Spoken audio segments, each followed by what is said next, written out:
Welcome to the Attack Action Podcast, where we talk about friendship, fun times, and most importantly, flesh and blood. Here are your hosts, Taylor and Isaac. Hello, Attactioneers. It's I, your host, Taylor. Mr. Taylor? Mr. Morrow? Taylor Morrow. I'm here with Mr. Jessen, my best friend and co-host. What's up? Hello, Mr. Morrow. Is that what they call you at school? No, they call me Taylor or Mr. Taylor. Nice. Mr. T. Which is fine. Fair enough. We just got off of a very exciting weekend watching Flesh and Blood Nationals. I was camping. We started a new D&D campaign. It's like a lot going on. How's your D&D character coming along? You been thinking about that? I haven't really had time. I have a loose idea. So just my inspiration for my D&D character was my dog. So I just wanted to be my dog. So I'm not playing as a dog. I'm playing as like a werewolf that transforms just into a dog, I think. But I might change that. I don't know. It's a work in progress. I just came up with a random generated name of Jean-Baptiste, and I thought that was great. And that would be a good name for a dog. And then was like, oh, I'll just be my dog. So that's it. So I'm a cleric. Nice. It's all coming together. Yeah, totally. All right. Well, what else is new? Oh, God. Well, there's some live stuff, but this is going to be a long episode, so I'm not going to get into the reason we're recording almost 2 hours after our original scheduled time. So just a cliffhanger there for everybody as you're driving to work to be now worried about. But I welcome everyone to the Attack Action Podcast. I don't even know what episode number it is anymore, in the 50s, which is pretty incredible. But today we're going to be talking about sideboarding, a huge portion of the game of Flesh and Blood. So if you're playing Classic Instructed, you got to have a sideboard and you got to know what they're doing if you expect to win any games, especially in this meta. So you have that to look forward to. But first, Isaac with the news. Well, I mean, first of all, Michael Hamilton, a prolific Flesh and Blood player and a seemingly very nice guy, has won U.S. Nationals, which is, by far the largest Nationals event.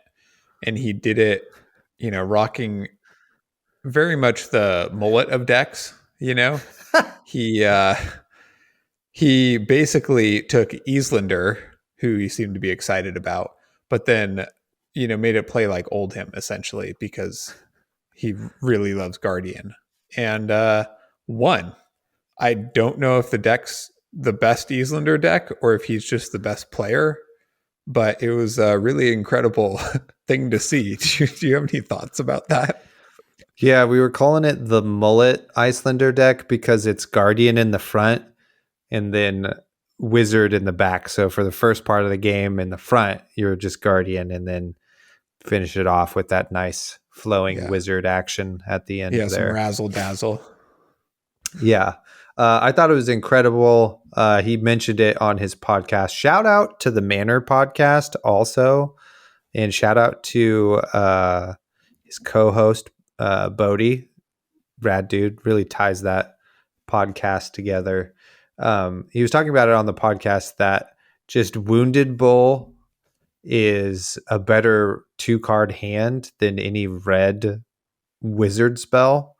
And so he just decided to do that instead of put red wizard cards in there. So it's great idea. And it worked out super well. So I'm excited to try that deck and see how far away from the brain of Michael Hamilton I am. And just figure that out. Also, yeah, congratulations to Roger Bodie, who had a whole spiel about his, wavering security and his competitive prowess on the last pod or whatever, and then just like top aided the calling in North Carolina. Hell yeah. So great job. Just handled it Oh, yourself and doing great now. totally. Therapy is great. You just talk about your feelings and you solve some stuff and, you know, are a better person on the other side. Also, Kick ass. yeah, uh, Mr. Bodie. Did I call you Bodie Roger earlier? I can't remember. That's what was in my brain, but it is Roger Bodie. Anyway, check out our next episode I where we don't I talk. don't think you did. But Okay, now good. everybody knows. Sorry, keep going. Well, just check out our next episode where we're going to take a deep dive into the psychology of being a competitive flesh and blood player. So you have that to look forward to. But that's about it on the news. That's the biggest news is Michael Hamilton wins US Nats. Tarek Patel came on our podcast, won Canadian Nats Classic, the old assist from the Attack Action podcast type of maneuver. So congratulations to everybody. Great job. Yeah, we've done that a lot, actually. Yeah, I know. We should. So for Worlds, what we should do is do 2 episodes where you're the guest on the podcast and then I'm the guest on the podcast and we'll just go 1-2, it would be great. Awesome. Totally. We can stop practicing. It'll be fine. Also, right. I just realized your name for this episode because we do this in a browser. You've changed your name from Ejok Frost to Dragon Master, so I like that flex. Totally. I'm trying to embody it, It's just funny because no one is going to see it but me. Just fake it till you make it, though. I got to get better here. So we're just going to rock some really, really cool name. And anyway, what else you got on the shout out list here? Anybody else you want to shout out? Totally. Big shout out to the Combat Chain. I was listening to their episode with Matthew Folks, and they just have this rad outro song that I don't know who made that or where it's from, but I was just freaking bopping on my whole way to work, and they just let that whole song play at the end rather than it fading out, and I was grooving so hard. Oh, that's cool. Yeah, just listen to that episode for that sweet outro song. Nice. Everything else was fine. I really like the On the Bobble music. I think that's the best one. But it has I'm a sucker for violin. I love some violin. So, really gets me there. You heard it here first. Sucker for violin. So if you're looking to woo Isaac, just get your violin going. We were talking about, good set podcast music, and they got it going on over there. It's a great intro song. Totally.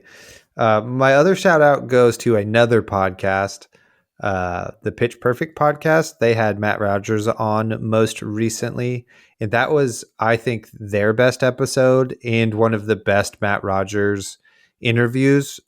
We actually got to learn a lot about Matt Rogers, the person, and it was like just a different take because we've all heard him talk about cards and mid-range and Dash and New Zealand and being good, etc. But so we just like learned about his life before he was Matt Rogers. Basically, it seems like he's always been Matt Rogers, but it was just great.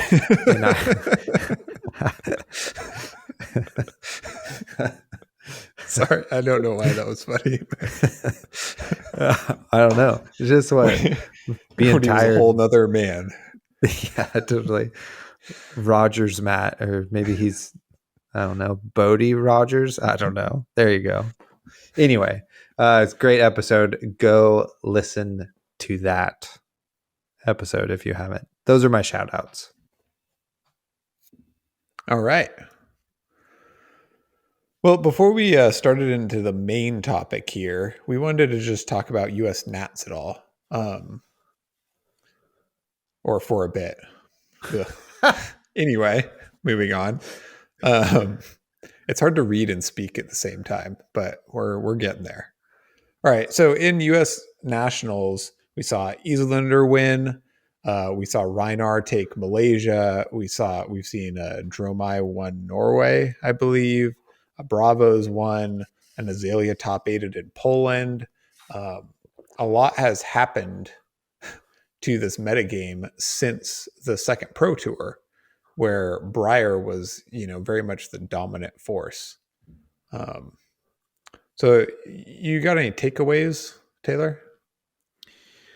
My biggest one is that we're starting to clearly see kind of what decks now post Prism are kind of emerging from the pack as potentially like some percentage points above the others. And that is pretty exciting. So I think probably most notably my like top 4 in the meta are going to be in no particular order.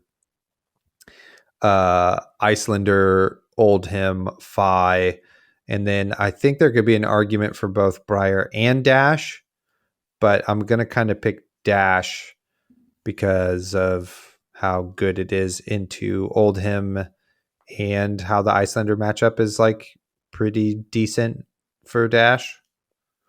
So those would be my kind of like 4 front runners for the meta after national season. Yeah, definitely. I think Briar is probably still a force, even though it had a force of nature. Exactly. Even though it had less impressive results in this small window, I think that there's probably still space in the meta for that deck. Yeah, but for sure. Yeah, it's like the clear winners are Oldhim and Islander, right? Like Oldhim was oppressed by Prism, and I think Islander also was, but that's one of the new heroes, and it seems to have taken everyone a bit of time to like truly figure it out, like to become good pilots on the deck, develop good lists, develop strategies into other decks. So I think that,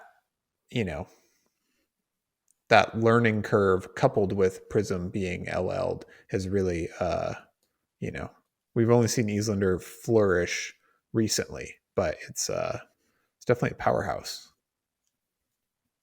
Yeah, most certainly. And now I get to say I've been on that deck since day one and actually mean it. So this is a fun moment in time for me, for sure. How did you know?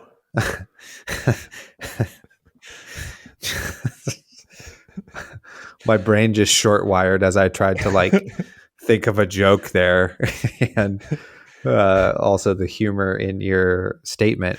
I wanted to touch back on Michael Hamilton really quick. Like, so cool that a like rogue deck won the national championship in the US.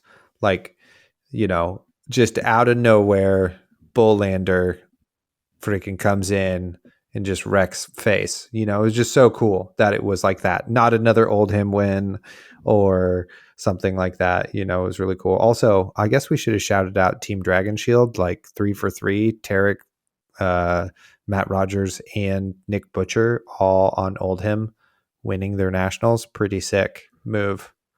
Yeah, it's pretty good. Not a lot of room for improvement with those numbers. Got to win Worlds. Go 1, 2, 3 at Worlds. It's the only other move you can do now. But yeah, I agree about Michael Hamilton because it's like they did the math or like in testing, maybe in the aggro or mid range matchups, it wasn't quite adding up. So they're just like, well, what if we do the same thing against these decks that don't like to block or whatever, but we just use like Wounded Bull and Scar for a Scar and stuff instead. So on our little swings, we're doing the same amount of disruption, yada yada, but then our Yeah. swings are like 4 more damage Yeah. instead of Arcane, which is like good to chip, but is just like less total value. And they gave it a whirl, and it whirled. Yeah, totally. So like you can see it now, like uh, in previous Icelander builds, especially mine, where you're mostly using spells for you to catch up in the damage race and eventually win. The game needs to go quite a bit longer, but against certain heroes like Fi, that's like not as possible. But the games are still pretty close, but you like lose by a few health points or something like that. So if you just added a bit more damage and have the exact play patterns, which is block for 2, use 2 to attack, and you are dealing 8 damage instead of 6, then it's like quite a bit different of a game, you know? And I think Michael Hamilton also, I mean, I don't know if he said this jokingly, but it's like, well, what's really good in Uprising Draft with Icelander, like Scar for a Scar and you know, the 6 attacks and the spells. So let's just do that in CC, which I feel like that's what maybe Tarek said about Cheerios Briar, is that he had like a pretty sweet Briar pool from a draft or sealed, and it was mostly just like 0 cost attacks, and then was like, whoa, that was sick. Maybe I can do this in Classic Constructed, and then did. So maybe that's a trend that we will continue to see in draftable sets.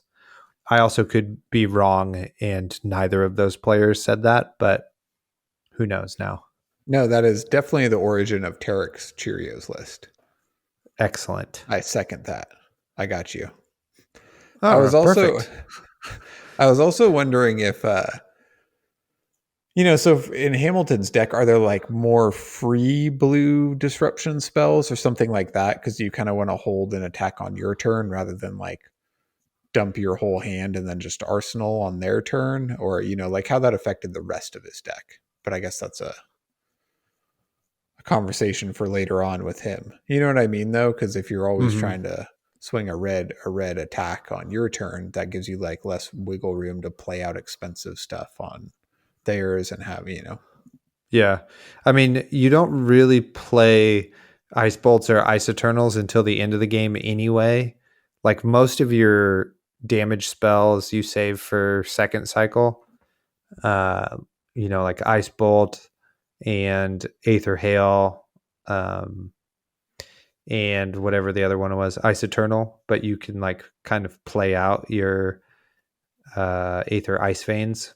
So then that leaves you with like frostings or brain freezes or even like a defense reaction or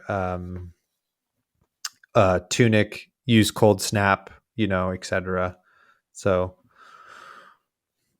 yeah, I don't know. I'd have to watch those games back, but yeah, that's a good question and interesting. In some ways, your like big damage attacks are your disruption though as well, yeah.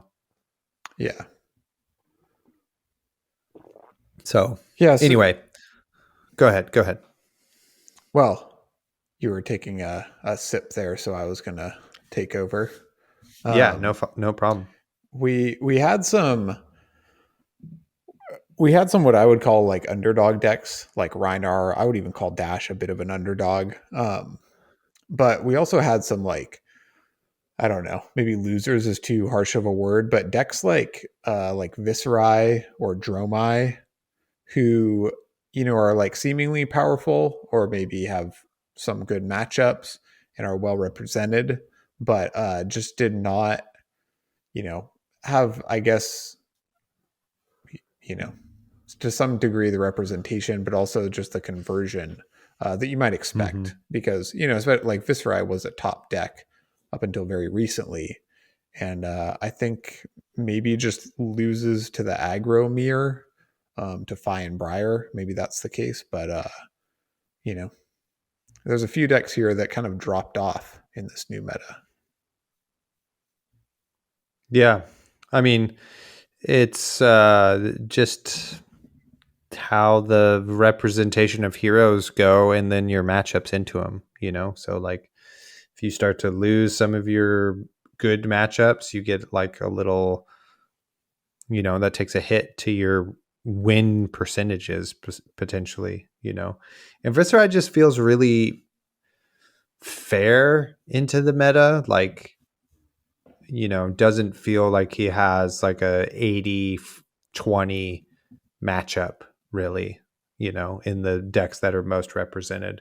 So, you know, then it really matters into like player skill or, you know, or then like potentially variance depending on what deck you're playing into. So that can be like a reason for it to be a good pick. I mean, I think John Ho, Viserai legend, also top aided the calling at US Nats. So it's still like a good deck. It just doesn't have those like free wins that potentially other of the heroes do. Right. Yeah, I think it underperforms a bit into both Eastlander and Oldhim as well. Yeah. With the disruption and the Mhm. high blue count and defensive ability there. So Yeah. The last thing I'm going to say about the meta is it is in the one of my favorite spots where we have front runners for the meta to attack and a big tournament coming up, right? So here comes Worlds. We know what the kind of top decks are, and I'm excited to see what type of innovation is happening, you know.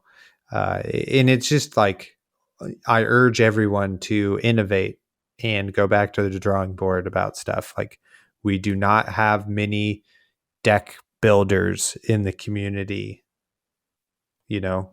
It's like iterations on old stuff over and over and over. So it'd just be good to see some people take some new looks at some things and try it out. yeah, we definitely have a tendency to kind of flock to the hot new list developed by a few. Um, yeah, I mean, this is what a meta should look like, right? Because like before, everybody's always like, oh, well, there's always a best deck. It's fine. There's like, there's always a best deck or whatever. But in the previous metas, there was like a best deck or a best three decks. And then like all other decks were just unplayable. Right. Yeah. Now in this meta, we have a few best decks, but it's like, you know, Dorinthia can beat Eastlander, right? Yeah. Or, whatever. You can pick any amount of heroes and you can actually have a competitive game and a chance of winning in most matchups. And yeah, I agree with you. I'm like really excited to see what Worlds brings and what, people can do with their lists and like, how to attack the meta. The thing is you can't get too cute trying to like attack the meta, quote unquote, right? Because there are quite a few decks represented. So you Yeah. definitely need to watch your back and not get your deck like too weird trying to be old him and then just get like run over by Fi or whatever. Right. Uh, my last note about nationals is I have this theory about draft and or you know, not theory, but this is what I think about draft. Like draft And in the context of mixed formats. yeah, so like everybody, or not everybody, many people kind of have an issue with the uprising draft and Mm-hmm. the limited card pool and how unforgiving it is and how you can kind of just bomb a draft. And I'm not saying that none of that has merit. Like I hate that the Fimir going second is so much better. And that's the most Right. played matchup probably in the whole format.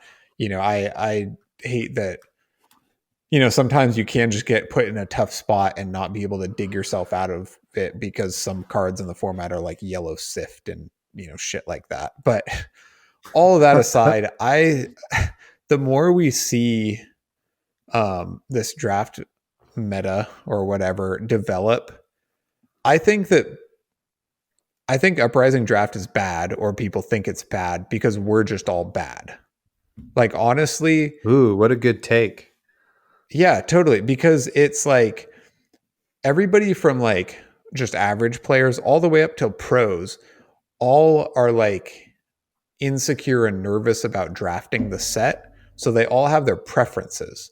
And some people hard force something, some people just prefer something, but it makes all the tables um, just like the Wild West.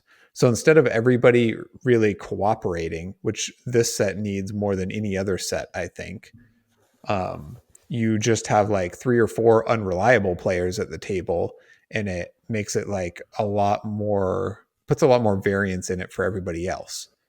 And then that's like a feedback loop, right? Like, you know, because I know that 3 or 5 or whatever players at my table are going to have their own preferences, it makes it harder on me to just draft my seat and send good signals and receive good signals and just play it totally objectively, which I have found in Uprising. If I ever have a preference towards something or I want to play something, I do much worse than if I just draft. Like if I just purely draft, don't have a preference on hero, don't care about winning, I just like do the draft, I do very well. So I think that, in theory, if like at Worlds, all these pro players just relaxed and stopped like forcing Fi or trying to like force Islander and get lucky and be the only one there, or, whatever, stop trying to like do all this tricky shit and just like drafted, I think it would go a lot more smoothly. And maybe that's a bit harsh, or, I know there's more to it than that. But I think it would be better if we all stopped having our like, favorites or force things or, all that stuff. That's my take from what I've That's a seen. great take. I love it. I think it's cool. Nice. Thank you. I do think it is harsh. Harsh is a harsh word, though. You know what I mean? Somebody called me harsh the other day, and I was like, whoa, dude, that's harsh. How many more times can I say that? But I think there is a lot of merit in what you're saying, like in terms of like, if you want to win the national championship or worlds or whatever, or even the pro tour, like you have to be good at draft. And the best way to be good at draft is to like not probably force Fi, even though, that's what it feels like you should do. You know what I mean? Or have a preference to Dromai or Icelander or something like that. You can just be open and be proficient with all of the heroes, and that obviously gives you the best chances of winning. It's just like, I bet the logistics, that is the toughest part, like getting 8 people together to draft and all of that stuff is a lot harder than you and a couple other people playing classic constructed games. But I fully agree with the sentiment of that, like, you got to be comfortable playing everybody because you never know. And if you want to have the best chances, that's how you can give yourself the best chances. Yeah. And it's a totally reasonable approach. Like if you're a competitive player and you like really want to win, to just be like, well, if I just, if I force Fi, I can like probably 2-1 this pod, So like, Yeah. people do that. And like, it's a game, everybody's allowed to play whatever they want. Right. I'm just saying that, I think things would be a bit smoother if everybody was a bit more open. Yeah. That's like, what do we call that? A double entendre, right? So like open in draft and open to the idea of being open in draft. So yeah, I agree. I got a draft Uprising again this weekend, and it was, it's fine, but the gameplay, I still really enjoy those games of Uprising draft. I mean, maybe not so much the Fi mirror, but like everything else I really, really enjoy. And so I don't know. Yeah. I still like Tales of Aria better because I Me too. like Me too. playing those three heroes more. And I think the draft is like, because it's a little bit more flexible, is you know, a bit more interesting. But I was gonna mention, I think this was on Arsenal Pass, but Tarek Patel had a really good point that I thought illustrated Yeah. some of this a lot better about how like Mm-hmm. um if you're in Dromai, taking a red rake and having one of those commons gone, it's kind of the way to go. But then sending a dragon, which is a rare, could be a signal for somebody else. So, and I've experienced this also in draft, where drafting Dromai it's very scary because you're like, well, if I take the dragons, then I pass these good Dromai cards. That's definitely a signal Dromai's open, right? So I'm gonna take this red Ember Maw, Yeah. and I'm gonna Yeah. pass like I don't know, Guy, like not a great dragon, right? But then somebody down the line just has a different opinion on draft or is not counting the numbers in the pack or whatever, right? So then they're getting dragons and it's Right. like, oh, Dromai is open. So you're kind of in this lose-lose situation. And this can happen with different examples, kind of with all the heroes. But I thought that the Yeah. dragons were particularly clear example of how it's Yeah. you're It's like, so I'm funny. doing the right thing, read my signal, but it's Yeah. like, it's hard. It's so funny because that literally just happened to me this weekend. So I open pack one is Miragai, uh, red Cinnapai, a red Dust Up, and like a smattering of like also good Phi cards.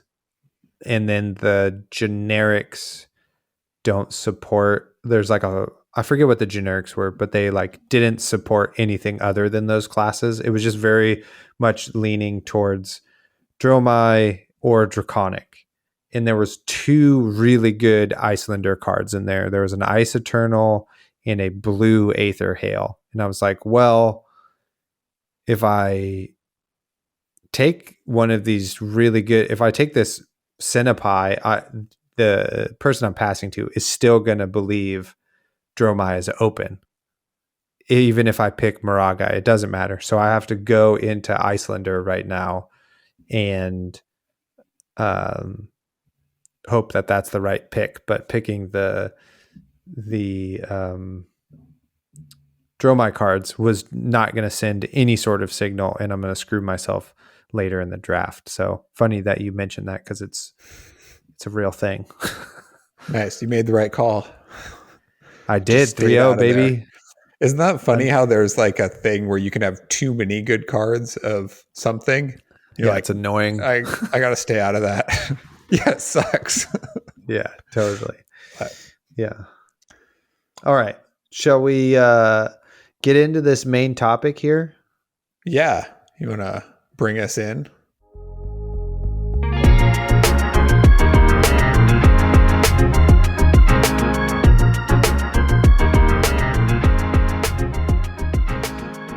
Yeah, totally. So, like we mentioned at the top of the episode, we're going to be talking about sideboarding. So, if you are brand new to the game, so in a game of Classic Constructed is mainly what this is geared towards. You get 80 cards in your deck to present to your opponent, and then you can play a minimum of 60 in your main card deck plus your 4 equipment slots and your weapon. So your sideboard then consists of any cards that don't wind up in that basic 60 card minimum. Does that make sense so far? Yeah, I would just so you have your main deck, which is cards that are always present in your deck no matter the matchup. And you have a sideboard, which is made up of any card that is not in the deck for every matchup. They come in for some matchups and are left out for others. Right. Yep. So yeah, that's then the next step is that your deck is going to have an identity, basically. It's going to have this thing that it does really, really well, and that's either based on your hero or the cards you've chosen for that hero. Most notably, they're like, or typically, they are entwined in one another. Your hero choice and the cards you have in your deck. So you have this core deck, which you've kind of distilled down to like the thesis of what you're trying to do, and that's usually typically somewhere between 40 and 50 cards, and then any other card in your list you'll add into to add up to 60 cards, um, you know, on average, most typically. And then so those cards are all your sideboard cards. So then you can also think of it as sideboarding as this way to flex your hero in one direction or another. And I remember early on in our days, Isaac, you were talking about that idea of how a hero could, flex one way or the other. And the different ways you can flex are, if you can think of the game on a continuum. So on one end, you have control, and on the other end, you have aggro. And then you have in between those are degrees in which you are leaning towards one end or the other. And then so your sideboard can also influence where you fall on that continuum based on your matchup. Are you with me still? Yes. And so some decks, like let's take a very proactive aggro deck. Right. They might have a very similar game plan into most decks. And a sideboard for this deck might just entail like, you know, 3 sink belows for the aggro mirror or when playing into ninja, because every once in a while they're going to have to stop a mask trigger or something. So it's the same deck, just 3 sink belows in it or whatever. Or, you might have 3 additional blues to add for when you're playing against Islander or a tax deck, and that might be Right. kind of it. Right. So very basic sideboarding, getting the tools you need. You might have 3 command and conquerors for against illusionist. But then kind of at the other end are decks that need to flex their roles in different matchups. So depending on the matchup, you might be the aggressive deck. That might be your game plan to win. In other matchups, you might be a combo deck. Like, if you take a Viserai pre-Skeleta ban, right? That deck could be extremely aggressive or could have an OTK strategy for against Oldhim or Guardian.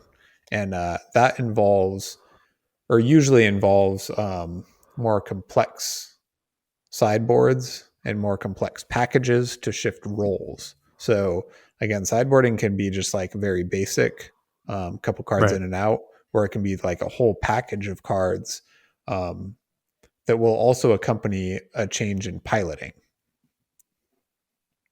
Yeah, totally.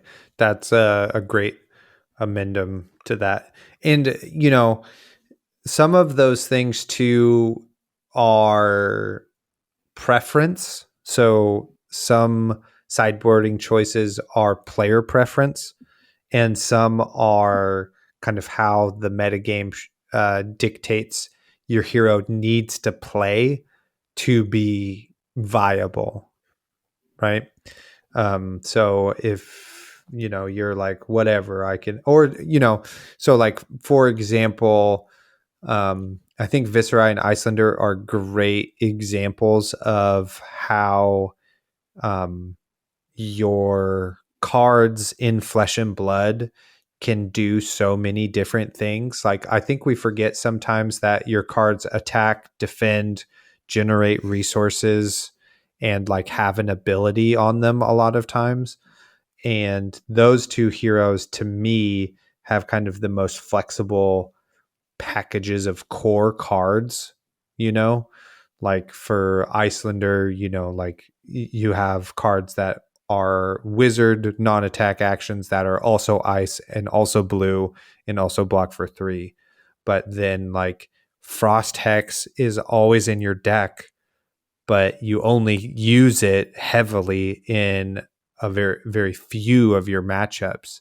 But because it is a blue ice non-attack card that blocks for 3, like you can just keep it in your core cards to use it in every single matchup, either as a pitch card or a blue block for 3. One of my favorite examples here is this round's on me in Briar, right? Because it's like, I mean, it's okay. It's pretty good, but it's like a non-attack that replaces itself, which is pretty powerful, right? So it's like half of an embodiment token. Um, and then you get another card. Great. But if this was like a 2-block red, it would not be in there. The thing is, it's also a non-attack action, so blocks for 3 or 4 sometimes, and is also a blue. So it kind of fills all of those roles, which earn it a slot, even though one of those roles, or maybe even 2 of them, would probably not earn it a slot in the deck. Yeah, exactly. So kind of your first steps here moving into how to develop your sideboard is figuring out what the deck you're playing is doing. What is your idea the deck is going to do? And I'm probably just going to use Icelander for most of my examples. Sorry for anybody who doesn't play Icelander or plays other heroes and would like other examples, but I've literally been only playing Icelander since May. So that's all I know now. I forgive you. One trick pony. Thank you. I will be using mostly Dromai examples because it's also the only thing in my brain and so much easier. So your core cards basically in Icelander I laid out are because the hero wants to play this kind of mid-rangey kind of control. It's not so much control, but it kind of is a game plan. And so to enact that, you need non-attack actions that are blue, so you can use Icelander's hero ability and that block for 3. And if they're an ice card that does all of that, even better. So that's why you're running max blues of Frosting, Ice Bolt, Aether Hail, Frost Hex, right? Like those are all your premium ice cards that are blues that block for 3s, you know, and they give a frostbite. So there's some taxation in there as well. Right. Like some of those are really good cards, but blue Frosting is not really a great card. It just ticks up a lot of ratios in your deck. Yeah. Yeah. So it's like has value that way. Yeah, and you need the blue ices to also, or you just need ice cards to fuse as well. So you need these like cards that do all of these things in your deck.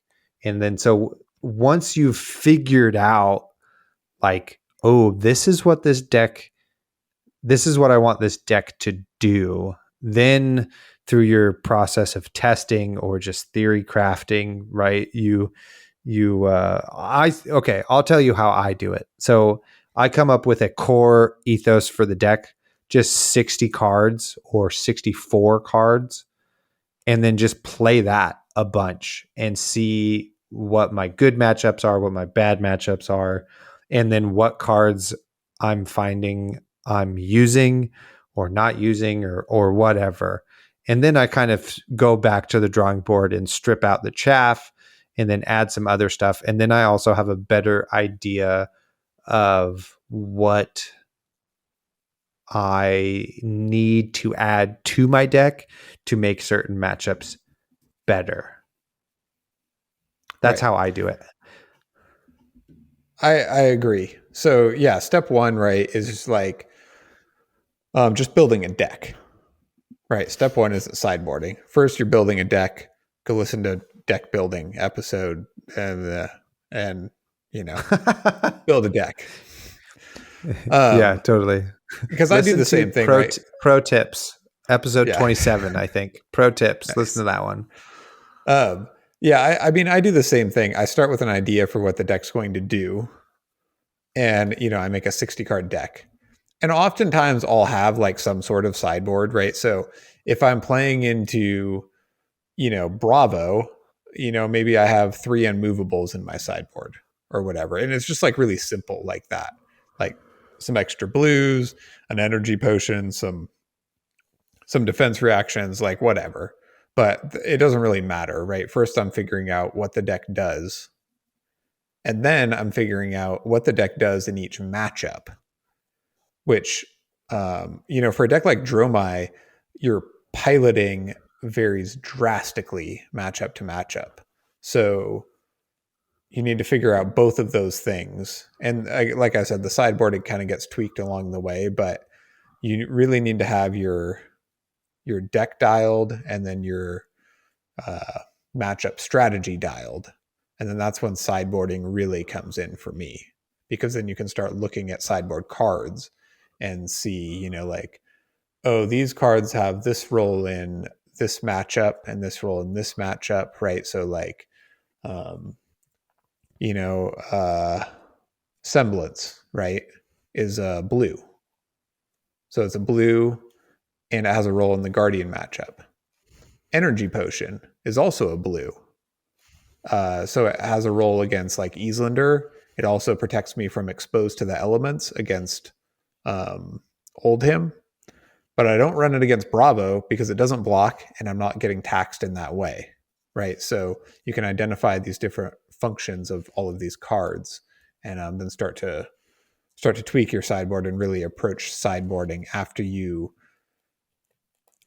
know what you're trying to do in each matchup.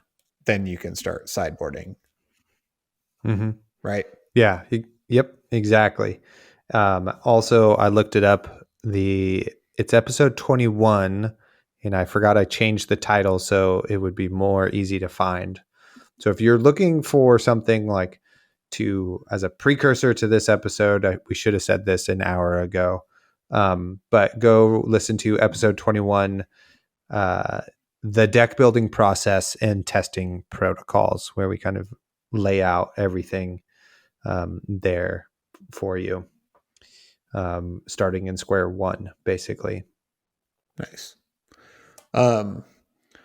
Okay, so before we get into talking about different types of sideboards and ratios or considerations and all that, how do you like to organize your deck, right? Like what structure do you use for having a main board, having a sideboard, taking cards in and out, especially in a tournament setting where you need to do that quickly and efficiently and without error? Yeah. Okay. So historically, what I did was I would have a sideboarding process and then a de-sideboarding process post game. So I would have like my core cards. Like I think in chain it was, I don't know, 48 core cards, and so I brought in 12 in every match. And then after the match, I would take those 12 cards out and keep them separate in my deck box so that my core would be there, and then I would know what cards I'm putting in. And I enjoyed that because it reminded me of the cards I was putting in and what my game plan was into my matchup that I was about to embark on. But what I've been doing recently, for time's sake and for scientific purposes to figure out which one I actually like better, I now just pile all of the cards together in the deck box and then have my sideboard guide written out for cards I am omitting from my deck. So my Icelander deck now is like 44 cards, I think, are in the core, somewhere around there. And so I take out 16 cards in every matchup. So the 70 whatever 2 cards that are there, I take I guess 12 of them out. And that's how I do it now. And I appreciate that more because it's way faster at the end of a game, or it just feels like one less step, even though maybe I have to search through my whole deck and that sort of thing. It's just one less step at the end, so I can go like get to go pee quicker or something like that. And I don't know which one's better or which one I prefer, but in my brain, it feels a little bit more concise to just only know what things I need to take out is my only step ever. That's how I do it. Gotcha. What about you? So I have not tried it your way. I'm like very much a creature of habit. I still do it I guess the old school way, if that's how you want to look at it, where I have my core, and at the end of every match, I take out sideboarded cards. And then when I sit down, like looking at my Dromai list, I have 42 core cards, including equipment. I guess equipment doesn't count as core, but and I like this way because so I also don't know which one's faster, but taking cards out and putting them in my sideboard, then when I go to add cards in at the beginning of the next match, I never have to look through my deck, right? I don't have to paw through the whole thing. I just have like 3 and 3 and 3 or whatever it is, and I can add them in. And it makes sense to my brain that way because I've memorized which cards go in. And just at this point, that's how my brain works, right? Like I know which cards go in and for what reason, and I just have it dialed. So that makes sense to me. But again, it might be kind of 6 of one, half dozen the other. It might be your way might be more efficient. No, I don't think there is an efficient way or correct way to do it. If it makes sense for you as the pilot, then that's what you should do. And if it makes you comfortable, then that's what you should do. I just was kind of maybe accruing a tiny bit extra, more like a little bit more fatigue and or anxiety of making sure I added in the right cards, or took all of the right cards out and that sort of thing, and would like double check too much. And I feel like I am a little bit more calm when I'm like, okay, these 12 cards come out, boom, there we go. Now all I have to do is shuffle. And for some reason, for me, that feels like a better system of checks and balances. So now that does make sense. I do a bit of that. I will, after I throw my cards in, I will look through the rest of my sideboard just very quickly, but to see if anything catches my eye that like should be in there, right? Like, was there like a random command and conquer back here, that should go in? Or is it just like these 3 sinks and these 2 e-pots and these null rune equipment? And that's all there is. It's like, oh, perfect. That's, those don't go in. So I guess I do it both ways a bit in that sense, just as a check. Yeah, totally. No right way, no wrong way, whatever makes it easier for yourself, And I love that type of nitty gritty shit to maybe give you an edge. That's the type of crap I think about. You know what I mean? Like side conversation here. Sidebar? No. Tangent. Since now I'm the athletic director at the high school, I'm getting to like craft my own basketball schedule. And I'm like, I can see how other athletic directors are like, well, that's an open day. Who cares if they play like back to back, And we have a few like choice back to back days, but only because of I know the opponent and like that it's a viable time to have a back to back. with those two opponents in like the harder ones the next day, so the etc. So I love that shit. Nice. Incremental edges. Yeah, totally. Are you Uh, just, I can see you alone in your classroom, like during your prep period, just like hunched over the computer, rubbing your hands, cackling. yeah, that's Nice. exactly what Point happens. 0.03% increase in probability here, Yeah, like totally. 100%. That's what's going on. awesome. Nice. Yeah. uh, okay, get us back on track here, Isaac. All right. Okay, so let's talk a little bit about like different types of sideboarding.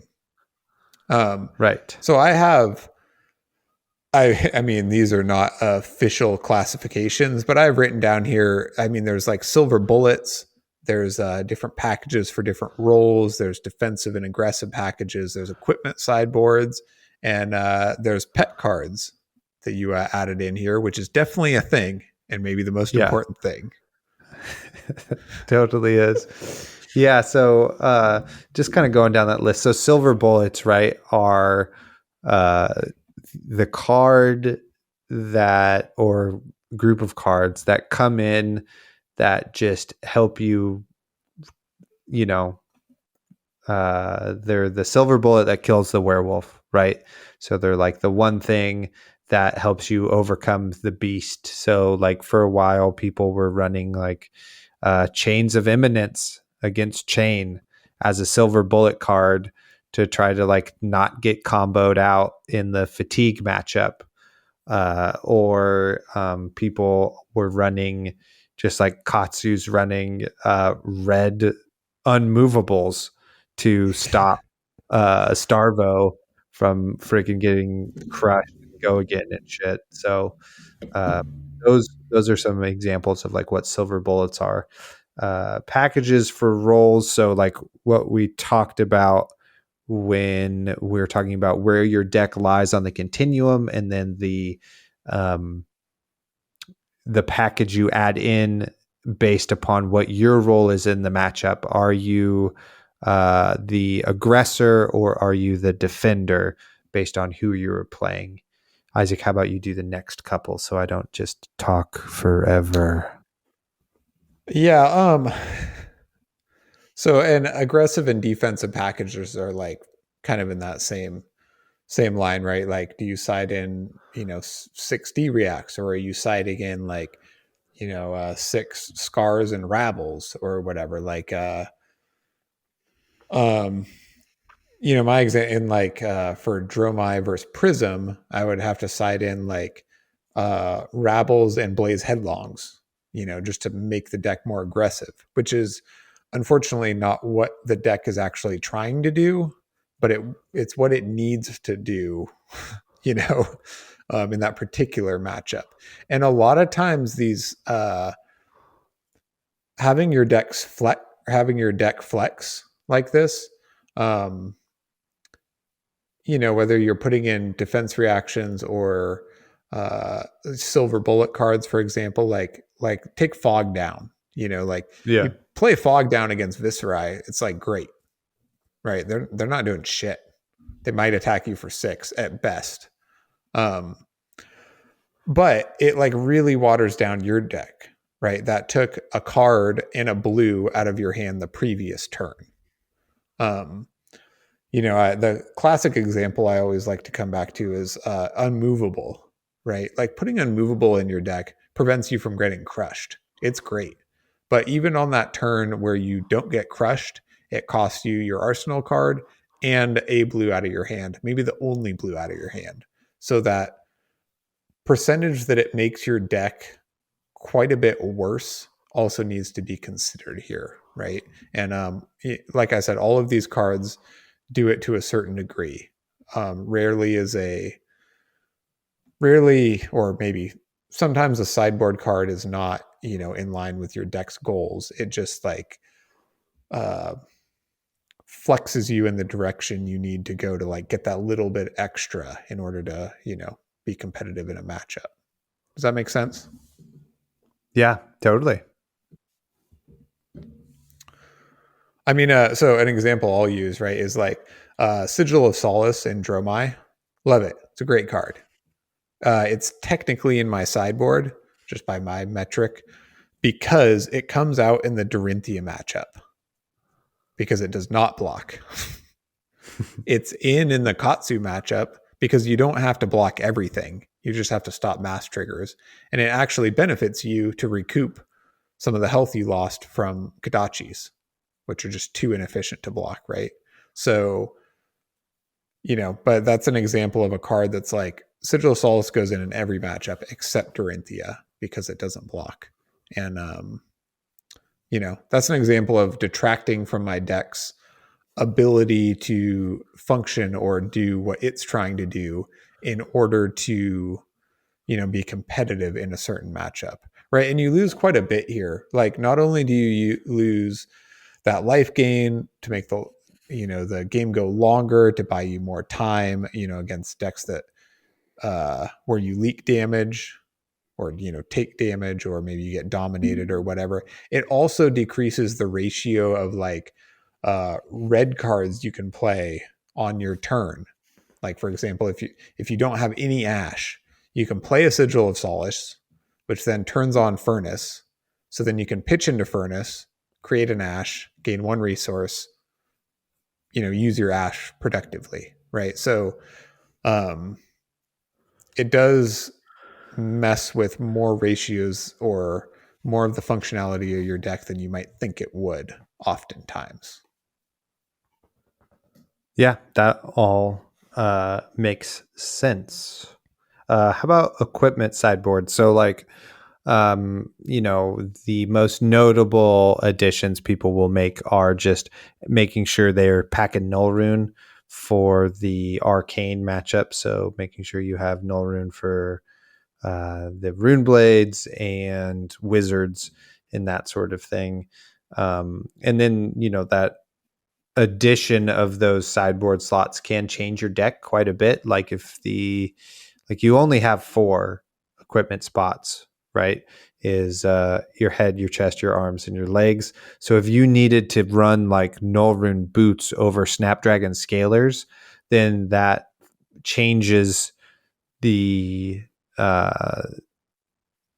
ability that your deck has to push that extra attack when you need it by quite a bit. So you're sacrificing a bit of your explosiveness for making sure you don't die to arcane damage. So it does do quite a bit in how your deck functions, and that is like, part of the considerations we're talking about is if you run 4 Null Rune into Viscerai, then that's not really a worthy number of slots you should be putting forth. So, your thoughts on equipment sideboard, my friend? Yeah, I'll switch to Lexi for an example just to change it up a bit. I was thinking of, so in some matchups, you run Snapdragon Scalers, and in some matchups, you run Perch Grapplers exclusively for the blocking ability. That card's still not great. But so in some matchups, you just basically can kind of lose on the spot if you get Command and Conquer played against you, because you have so many cards that block for 2, et cetera, et cetera. It makes it a lot easier to weather a single CNC turn if you have a bit of armor to block it. And there's other like niche cases for this, like against Ninja, you can use it to, stop a mass trigger or whatever and keep an additional card at a pivotal moment.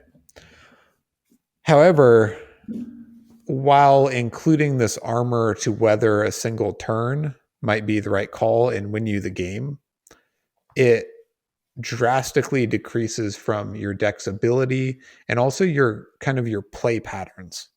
Because in Lexi, kind of the bread and butter of that deck is to arsenal or load, either way, a third arrow, and either arsenal next to it or just like place an arsenal and arrow at the end of your turn.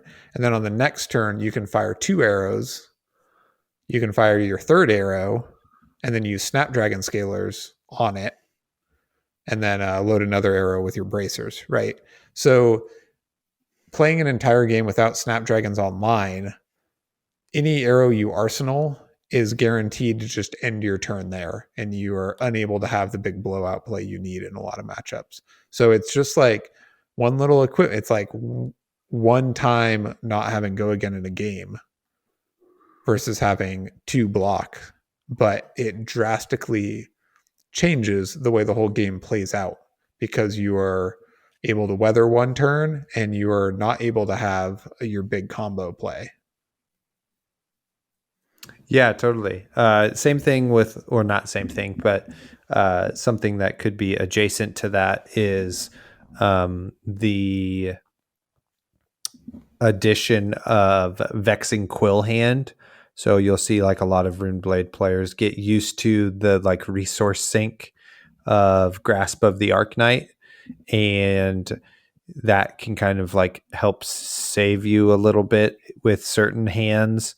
But then once you have Vexing Quill Hand, now you have to figure out how to function a bit with maybe a few too many cards in hand, or you can't cycle as many. You just have to wind up playing your 4-card hands a little bit differently now that you don't have something to kind of get extra value from extra 2 resources or that sort of thing. It does then change how the end of your game goes, where you get to pop Quill Hand and kill them on the spot because there's a Goliath Gauntlet's worth of arcane damage sitting there.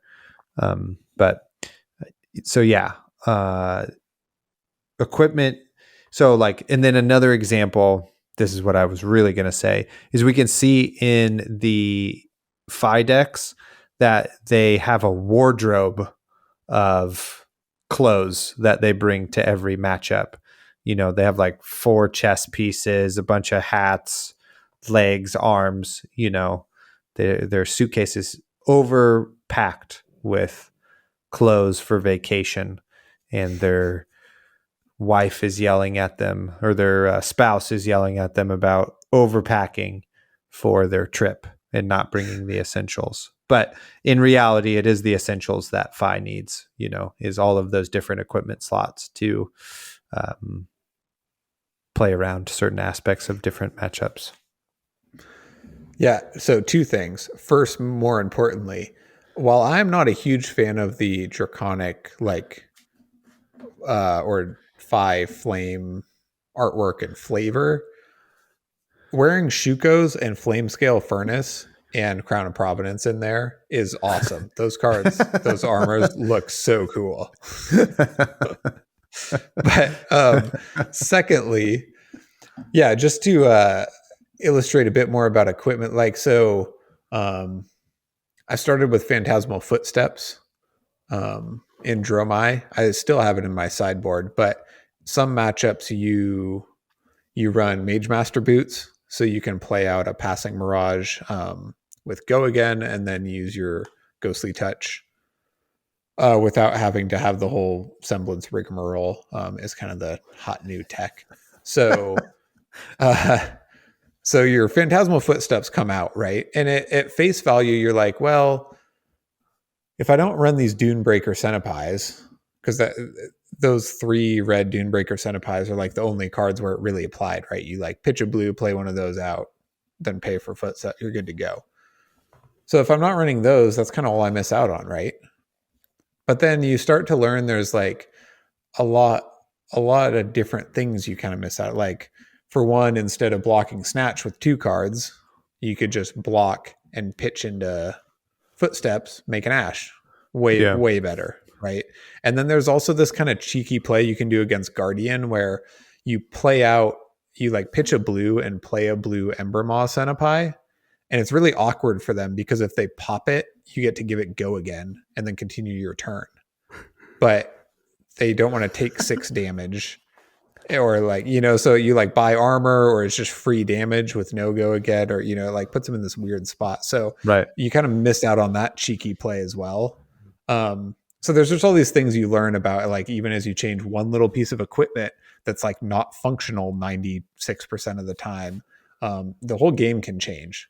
And as as you swap out equipment and like play matchups, it's important to pay attention to how, all of the effects that this is making and like how those weigh in on the result and the strategy. Totally. And it's really exemplified as well in Blitz, where that's all you have, are your equipment slots. What about pet cards, Isaac? Do you have any like cards you try to fit into every deck, or when you start building a deck for the first time, you're just like, this card's too good, I'm never gonna cut it, you know? And though even though it moves out of the core, it's still part of the sideboard just in case. Um, I actually, I'm the kind of person that should have pet cards, but I don't think I do have any pet cards. Um, I used to think Pursuit of Happiness, Pursuit of Knowledge Knowledge, yeah. was pretty cool. Um, I also think CNC is really good, but So does I everybody. recently cut it, but it might go back in now. So I don't know. Do you have any pet cards that you can think of off the top of your head? Pursuit of Knowledge for me definitely came to mind as well. Just like, it should be so good, right? You can like pummel it, and it's a blue, you know, Yeah, etc. I think I always try to fit meet and greet into every Runeblade deck all the time. You know, nice. I just really want to, like, one of my favorite plays is to bait you with some arcane damage in a like non-threatening attack, and you take the arcane damage, and then blammo, meet and greet, hard punish. Like, that's one of my favorite cards to kind of try to include in every Runeblade deck. So yeah. I don't really have anything I've slipped into Icelander, because I had to, there just was no precedence for it, or, I don't know. It just really forced me to not have any pet cards. I guess my pet card in that was potentially, I was like always on Encase, even when Encase went out of vogue for a little bit. I just freaking like Encase. And mainly it was like for the high roll play where they get encased. And then so now if you draw into freezing point and still have Storm Striders, you can then freezing point them for minimum 10 damage. And that's just really fun. Awesome. Have only done it once though, but it was great. Nice. A card that's always really close to my heart is Ravenous Rabble because it's like so good in Azalea. Mm-hmm. And now is like, I've since cut it, but is now, good in Drobai, but close to my heart. I will always have my eye on Snag and Chains of Evidence. That's pretty good. That's a good pun. Always have my eye on Snag. I like it. You're on fire tonight. All right.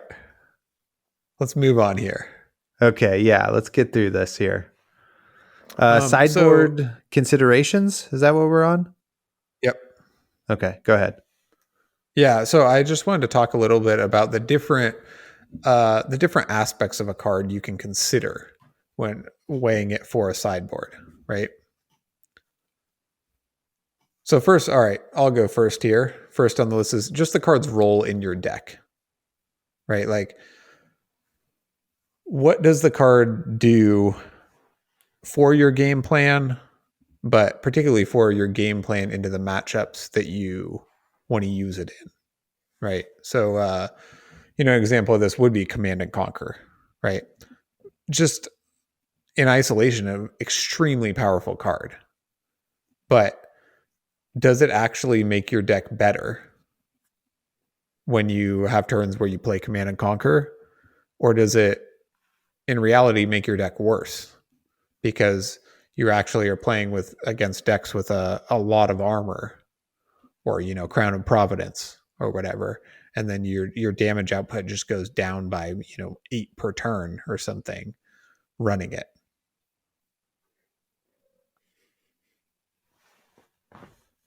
Yeah, totally. Like Oasis Respite in Icelander is potentially a really narrow card because it's a red instant, so it doesn't do any of the stuff you really want out of your cards.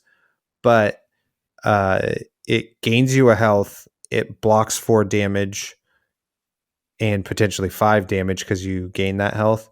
It's a really good card to use with Tunic, and if you get dominated and have a defense reaction in hand, you can still block for 8 because you have Oasis Respite and it's an instant. So it's not technically a card blocking from hand. So in that way, it fills a niche in your deck and a variety of other reasons to have it included. Yep. Yeah. So next on the list here, we just have block value, right? Which, it's, at least I've been guilty of this, where you're like, nah, whatever. What's a few more block for 2s, but having been forged in the fires of the Dorinthia meta way back in the day, you're a great deal of my Azalea sideboard entailed siding out 2 blocks and siding in 3 blocks, like blue whispers instead of some better card, just because it blocks for 3. And I've noticed, like, lately with Dromai, it's like my game plan in a lot of matchups is second cycle. Not really fatigue, but a second cycle game plan. So I've ended up cutting a lot of cards that block for 2. Some players were running blue Rake the Embers, or blue Pursuit of Knowledge, actually, which is pretty good. In the mirror, has all these use cases, and I may be wrong about some of these, but I have leaned towards having an almost entirely block for 3 deck, just because of my game plan. And even having just 1 block for 2, or heaven forbid 2 in hand when I'm trying to enact this game plan, I feel like I just lose on the spot and get annoyed with myself. So we we just have more block for 3s in there. Yeah. Something else to consider, I think we can lump these two here together, is your cost curve and your like functional ratios. So functional ratios being like attacks versus non-attacks, prevalence of sixers, blue ice cards, etc. So a great example of this, I think, is when you run Sonata Arcanics, but then you need to side in for some reason, like some defense reactions and like instance or non or attack reactions, instantly makes your Sonatas worse. So you should side out your Sonatas or reconsider the inclusion of those cards that are either not non-attacks or attacks, because then you're siding out Sonatas. And so then you need to like consider then how that overall ratio of those things affects not only your ratios for Sonata, but then just like your overall turns, being able to go non-attack, attack, Rosetta swing or something like that. And then also with cost curve, going back to your Command and Conquer example, right? Like if your deck really functions off of 1 or 2 resources, and now you're adding in a card that costs more than 1 and is a costed card of 2 resources without Go Again, it makes it really hard then to potentially continue your same game plan, which might be not attack, and both of those cost 2, and now you play Command and Conquer, and that's a total of like 4 resources. So you have to kind of weigh that. And for the most part too, I don't Icelander's a little bit different because you do take blues in and out, but you kind of always have your core blues, and those are typically just like your mainstay cards. Like you don't really fiddle about with those. Like if your deck runs 22 blues, you just run the 22 best blues and just like boom, leave it at that. In edge cases, do you have to side out some of your blues for different blues? Yeah, I will say though, for when you go over 60 cards, like for Levia, I used to have some blues in the sideboard that have multiple functions. But if I was going up to like 68 or 66 or whatever it was cards, I would also say I would side in 4 more reds or 5 more reds. I would also side in a blue or 2 just Yeah. to keep my, you know, cost curve relatively even in the deck. It's not my highest priority to have exactly the same cost curve, but it's definitely something that you need to consider. And, you know, with some things it matters a bit less, right? Like if you are siding in a ton of defense reactions and trying to go to second cycle, you know, maybe the functionality of your deck on the first cycle is like less of a consideration. Maybe you're just mostly blocking and swinging a weapon, you know, like Club Reinar, for Mm-hmm. example, right? So then it's like, you know, you have enough yellows and blues in the deck. You don't really need to keep it even with these extra defense reactions. You know, you can execute your game plan just fine. Block out, swing the club, set up your pitch stack. But if you are trying to actively function while siding in, you know, 9D reacts, like say you're playing against Starvo as Viserai or something, right? Like now this is a very serious consideration because you're trying to present threats and have a functional deck while it's significantly diluted. Totally. 100%. So then kind of the effectiveness of a card versus the number of matchups that card is effective in. And so that goes back to figuring out if a card is a actual silver bullet or part of a package of cards that you need to make a matchup better. So like if you have a card teched in for Azalea, well, it's not a very prominent hero in the meta. So the effectiveness of that card, while it could be very high, the number of matchups it's effective in will be very low. So you could perhaps think about changing that card out for something that is going to help one of your other more prevalent matchups. Yeah, and this is a very serious consideration. And you know, this touches on we had a number of our listeners submit questions which we've incorporated into this episode, and it touches on a lot of you know, what they're asking about in a number of different ways. So I'll use a recent example of Dromai against Viserai, right? Is like a very difficult matchup. And I was running both a Race Face and Irina's Prayers in that matchup. I also had a more red line deck, so it was easier to get Irina's Prayer online.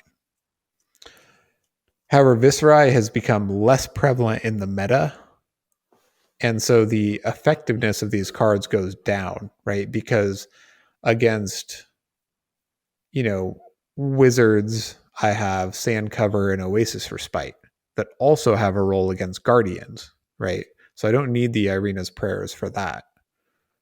It was kind of only against Viserai. Also, a Race Face is not great against Phi, to be honest, and also blocks 2. You know, it's real damage against Guardian. It does have its roles, but it's just like underwhelming, except in that singular matchup. So this was like 6 cards I had in my sideboard that do make the Viserai matchup better, but are just not worth 6 slots for a hero who's kind of fallen out of favor. In addition to that, I run more blues in my deck, both for the functionality of my deck and how I pilot it, but also because those blues are effective against Islander, Kano, and Viserai, right? So Mm-hmm. I still have that tech kind of, but it's more general tech. And a lot of people asked us about, how we weigh teching against certain heroes. Do we try to shore up our terrible matchups, or just try to have great matchups into the best heroes of the meta, or like how we weigh that kind of thing? And I certainly hate having auto losses, but you know, again, I can't have 6 slots dedicated to Viserai right now. I need them dedicated to Oldhim and Islander, for example. Mm-hmm. And I don't really know how to quantify how you weigh that, right? Like, I would just say, from my opinion, You Taylor, have a whole equation written out here for I that do. exact thing. So why don't you just talk about that? Why don't you just Right, say it out loud? but it's devoid of numbers. So I did write out effectiveness of a card, right? So its effectiveness in an individual matchup versus the percent of matches it is effective in, right? So quality versus quantity, right? Or like how good is it versus how good is it in how many matchups, versus your increase in win percentage, right? And by this I mean, so if you have a 10% win rate into a deck and adding in a card brings you up to a 25% win rate, that's a 15% win rate increase for the addition of one card, which is awesome. But it only brings you up to 25%. Is that really worth it? Is it worth those Uh-huh. slots? And Yeah. maybe it only functions in that one matchup, right? So I don't know. You got to think about that as well. And then what's Um, the last delta here you have to put this into?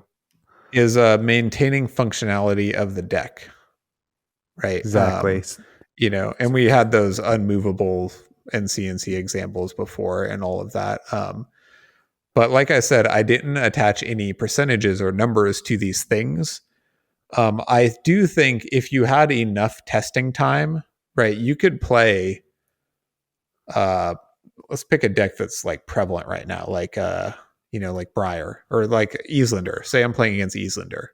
I can play 20 matches against Islander without Thamai, right?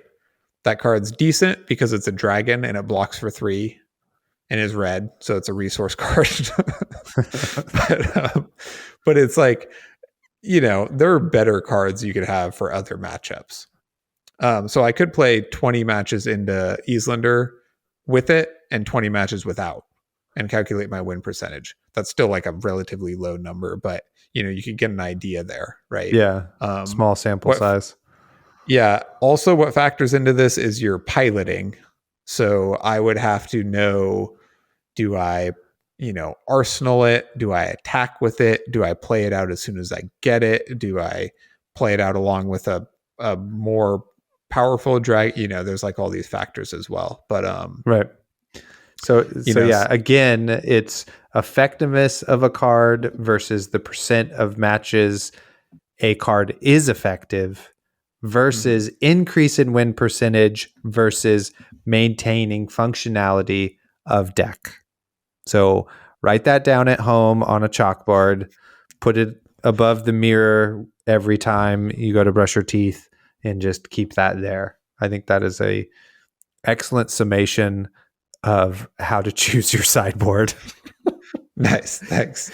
Which And, it's only funny because that's literally how ridiculous it can be, and it's not even really totally. that ridiculous. It's just like those are the innate things you're already probably thinking of. You just never have actually put it to words out in the universe to other people, And it gets even more like, its effectiveness in each matchup is different, so those get weighed also. And like I was saying, you could figure all this out, right? And like have your statistics. I don't play enough to be able to do that.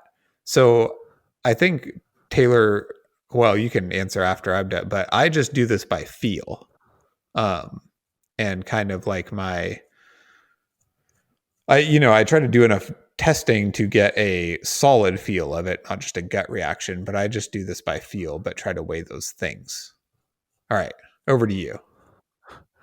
I do take notes, but only like really, really early on like what my ideas are. But I mean, this is part of our testing team is implementing this after every testing session is just kind of basically talking about that exact equation for certain cards you have identified in your matchup. So yeah. So I think we should rapid fire these listener questions before we get into our signature segments. I think we have done a good job at talking about this topic, but I wanted to get to these kind of listener questions and try to give a succinct, pithy answer. I don't know if those are all the right words. I teach sports.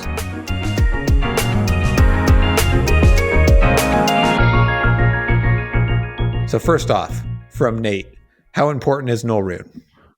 It's as important as you need it to be. I'm going to What do you think? Yeah. I don't like to get roasted alive by Kano. Like I've kicked the shit out of some fives that come with no null rune because it's just like makes it so much easier.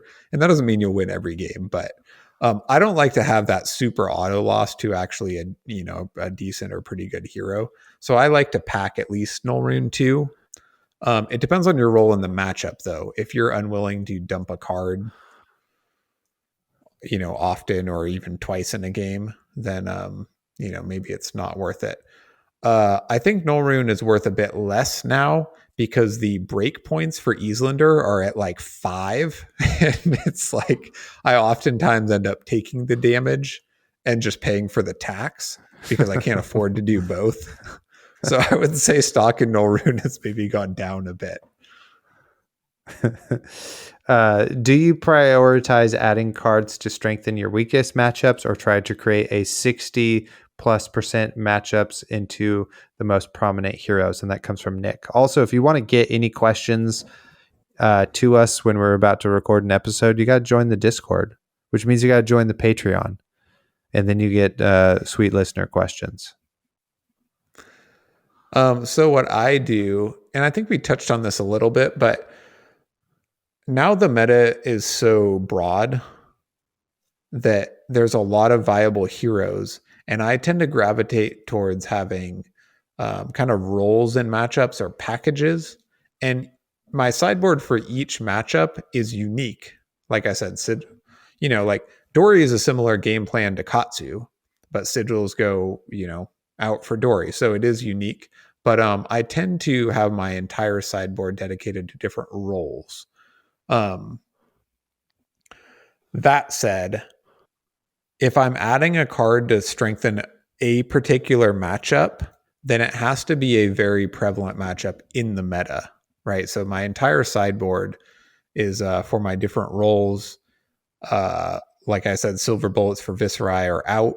However, I am looking at like using like 3 sideboard slots to combat Phi, because Phi is just so prevalent. So for me personally, to have like a specific or some specific cards dedicated, it has to be like fairly, one of the top decks. What about you, Taylor? What do you think? It depends. It depends. Like Prism is so bad for Icelander, or even, Prism is gone, but this is just an example, or Dorinthia, that it's not worth your time to add any cards into that matchup. So, yeah, you should. I think most of the time it also then depends on the type of tournament. Like something like a calling, your sideboard should be a little bit more general because that's a pretty open field. Whereas something like the Pro Tour, the field is going to be a bit more narrow. So your sideboard could be a or your sideboard should be more broad at a calling, but Pro Tour, your sideboard can be more narrow. Agreed. When designing a sideboard, do you try to select cards that check multiple boxes for different decks? For example, 6 power cards versus illusionists that also function out elsewhere, like Erase Face, CNC. And that was from Jesse. Yeah, of course. I would love it if all of my cards in my deck I could play as broadly as possible, because then that means my deck's floor is really high, and that would be pretty sweet. So yeah, I do. But sometimes you do need silver bullets because there are no other options. Agreed. And I mean, the opposite is true, right? Like Erase Face was too narrow for me, so it got cut because it did not broadly apply. Yeah. Final question. When deciding on a final 80, how do you decide if a card is worth a sideboard slot or not? And that's from Yuki. I don't know. Gut reaction to necessity, I guess.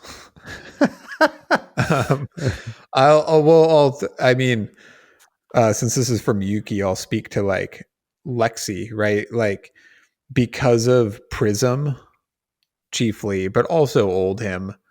In Lexi, you had to run this huge sideboard package of like lightning presses and lightning surges and maybe even some blue lightning surges. And it's this giant sideboard that was kind of like, antithetical to your deck. Like it in almost every other matchup, they had no function and did not they were not what you were trying to do. It was just like you had to have them for this hard pivot for this like, 2 matchups in the meta. So like in a vacuum, you'd be like, this is what my deck's trying to do. These are its strengths. It's good into, like whatever percent of the field, it's fine. But then sometimes you do have to have that, blue lightning surges to pop more auras or whatever. So yeah, I don't know. After going through everything we talked about here, you just make a hard decision and feel insecure about it. Mine is if you have a logical, clear reason why a card should be in your sideboard, then you can keep it. And if you can't do that, then you should cut it. That's my succinct, pithy answer. All right. Signature segments.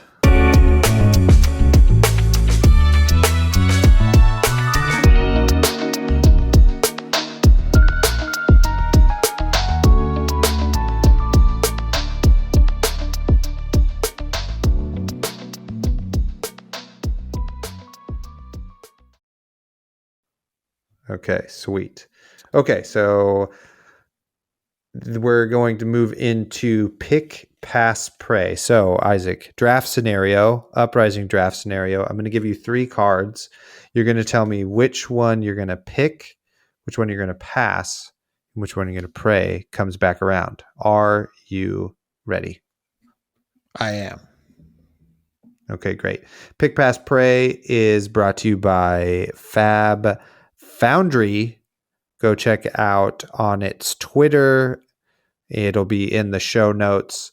You can enter into a sweepstakes, giving us what your answers are to this pick, pass, pray segment for your chance to win some sweet prizes. I think the last time he's done like store credit, which has been pretty awesome. So here we go. First card up is Breakpoint. It is a draconic attack action.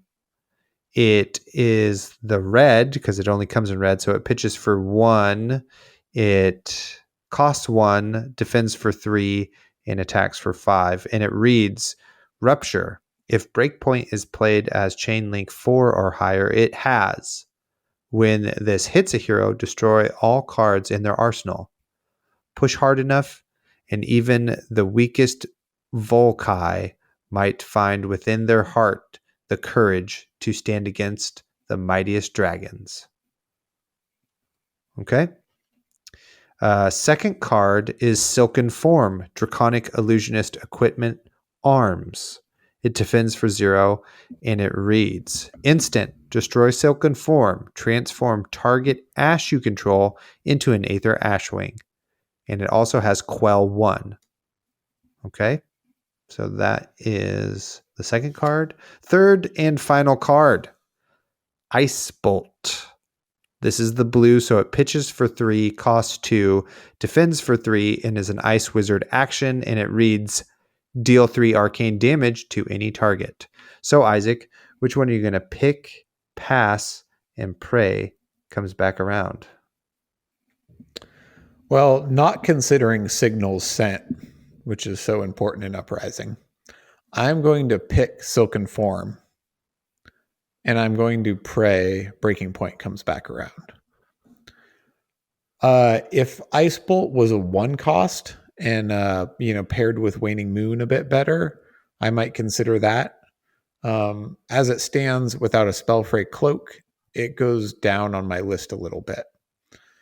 However, Silken Form is an equipment that you start. It's like a card you start with play or within play. Right? As opposed to just one in your deck you might not see. Was that clear enough for everybody? But Silken Form, it has Quell and it makes an Ashwing. So it's going to save you, whether it's Arcane or Phoenix Flames or Ashwing, whatever type of chip damage that you can't block anyway. And it's going to make you an Ashwing that will attack for 1 and then absorb a damage when your opponent kills it. Or it's going to attack for more than that. So I don't know, if you add up all of those points of things, it's worth quite a lot, in my opinion. I hope Breakpoint comes back around because you're never going to get that Rupture off with Dromai, except maybe in the mirror. But it's just like a red that blocks for 3 and is playable in Dromai deck, if it happens that you're still in Dromai here. I don't know. It's pack 1, pick 1. If Ice Bolt's wielded, I might be an Icelander by then. What do you think about these cards? I think I for sure pick Silken Form first. It's, the arms equipment. It's maybe, I think, the best one. I like it a bit more than Heatwave because with Silken Form, you can Quell and make an Ashwing on the same turn. And for Heatwave, you have to choose.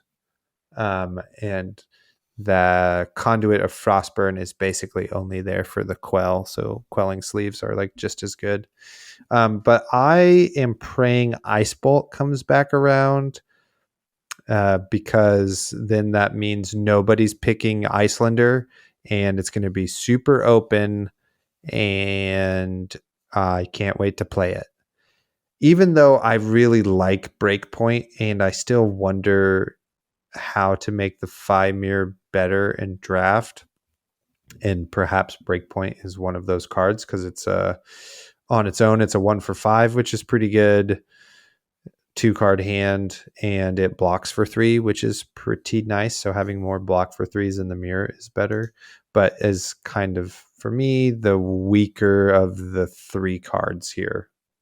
Because you would rather have a 0 cost go again starter as your red card you pick. Or a Centipie. So that's it. That's what I got. That's a very good point, though. Having an edge in the 5 mirror is very important. Valuable. Yeah, totally. Alrighty. Well, that's your pick, pass, pray. Brought to us by Fab Foundry. Thanks on it. Yeah. On to Board Game from the Closet. Here at the Attack Action Podcast, we like to play many different board games, not just TCGs, not just Flesh and Blood. And sometimes we like to share one of those with you in the hopes that you will, discover it and enjoy it for yourself. So this episode's Board Game from the Closet is Taylor's board game. So my board game this time, and we maybe are going to see repeats at this point in time, but is Keyforge, and not I really like that game, but have fallen off of it quite hard, as maybe many people did. But it's getting a resurgence and is on like Kickstarter, I think. And by the time this episode comes out, it'll maybe be over, but I'm sure there's always like last chance pre-orders and that sort of thing. So if you've never played that game, it's just a really great, fun game. It's you just get a procedurally generated deck of cards that it's basically playing sealed. So you buy the deck, and then that's the deck you have, and it's unique. So there's never going to be another deck like it, and it's yours. And it has really sold me on the idea of you being really good with just your deck, right? Like you could practice your deck and know it inside and out, and just could be really, really good with it. And it's like it's a race to forge 3 keys first. So it's not about attacking your opponent's health and defending it. It's about gaining resources and then forging the correct number of those resources into keys. And you can, you have creatures and combos, and you can steal those resources from your opponent and stuff. And it's all tied up in this kind of whimsical, fun package with artwork and hilarious flavor text and that sort of thing. So it's a really great kind of secondary card game.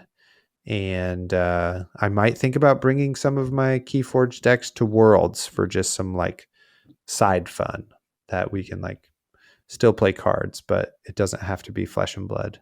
And, it's great. Nice. Yeah, I'm not huge on Keyforge for a few reasons, but I am really big on it for a couple of really cool reasons. In that, like you've put it, you can just go buy a couple decks and like just go get a beer and play with them. Yep. Which is awesome. And they're new and they're unique, and you get to explore them, like both the deck and your ability to pilot it, which is really fun. And the game is complex, but that is, I don't know what you call it, surface level friendly than like a lot of games, right? Like you can't do that with Flesh and Blood. It's approachable. Yeah, totally. Having that ability to play a complex game in a casual setting or whatever is just awesome. Yeah, it is awesome. And all you need is one deck of cards. Boom. That's it. It's great. Go ahead if you have stuff to say. I was going to say, to take us out here, I was going to read this question that you wrote down, this timeless question, as old as Flesh and Blood. Would you rather know the deck list or the sideboard guide? Oh, right. That's pretty tough. I still don't know what the correct answer is, because you can like reverse engineer the sideboard, but it saves you a shit ton of time if you just know like the guide without the deck list. Yeah, I don't know. No reverse engineering in this hypothetical. Oh, yeah. Okay, just to give an answer, I think I would rather have the sideboard guide. Nice. Yeah. Yeah, I was thinking about this. I would, if it's a proactive deck, I would take the list. If it's a flexible deck, I would take the sideboard guide. Yeah. Good call there. Good call. Like if it's Phi, I want the list. If it's like, Dromai, I want the sideboard guide. Awesome. And with that, I think we're going to call it a night. Thank you so much for joining us on this sideboard guide episode. What a journey. And it was a lot of fun to actually like think about all of these things to be able to convey the information in a succinct manner. So it's always fun when we do these types of episodes because I feel like I also get a level up from trying to like figure out how to talk about this stuff with you. So it's fun. Yeah, it's great to reflect on what we're doing and, kind of critique it and break it down. Also, if you have any thoughts, disagreements, questions, whatever, hit us up in the Discord or on Twitter or, email us, whatever. We love to hear from people. Let us know what you think. Totally. Don't forget, faithful listeners in the Discord, we now have a podcast discussion channel. So after you listen to this episode, if you have any questions partway through, you can just pop them into that channel and we can talk about them more there. So the conversation doesn't need to stop. We can keep it going. I appreciate you all and hope you're enjoying the quiet before the storm of worlds that's about to happen. So thank you. Good night and goodbye. Goodbye. Thank you for listening. You can find us on YouTube, Facebook, and Instagram at the Attack Action Podcast. On Twitter, we are at BattleBroTaylor and at BattleBroIsaac. Shoot us an email, theattackactionpodcast@gmail.com. If you would like to support us, like and subscribe, shop for singles using our affiliate link, or support our Patreon for as little as $4 per month.